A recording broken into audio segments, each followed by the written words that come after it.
আচ্ছা কনসে আল্লাহ বড় না মানুষ বড়? ধরো গাদা, তুই কার হাতে কার জোড়া দেশ? কুড়ায় আল্লাহ আর কুড়ায় মানুষ। যেটা কবার কইছে ওইটা কন। আল্লাহ বড় না মানুষ বড়? আল্লাহ তো বড়। আল্লাহ বড়, তাহলে আল্লাহর কথা না হই না মানুষের কথা শুনেন কে? কি কইতাছস?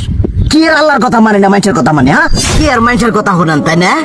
আমনে যে ওই দিনকে ডায়াবেটিসের রোগ নিয়ে যে হাসপাতালে গেলেন, ডাক্তার আপনার কত কিছু খাবার না করলো, সব কিছু না খাই এখন চলতেছেন।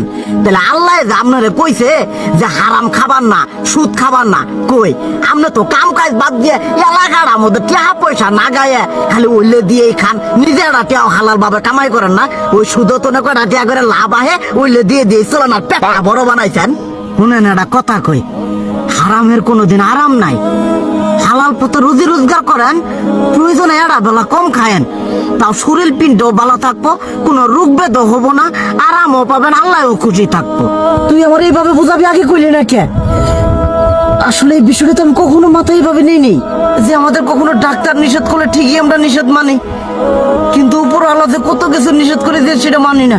আর এই যে হারাম পথে টিয়া পয়সা কামাই করতেছেন, শরীরের মধ্যে দুনিয়া রোগ বেত হয়েছে, দেখা যাইতেছে যা টিয়া হারাম পথে কামাই করতেছেন তার তো বেশি টিয়া মনে করেন জ্বলে যাইতেছে গা বেশি।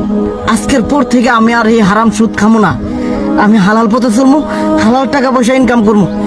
এতে করে যদি একবেলা কমও খাইতে হয় তবুও খামো, তবু আমি আর এই হারাম পথে চলবো না। আচ্ছা ঠিক আছে।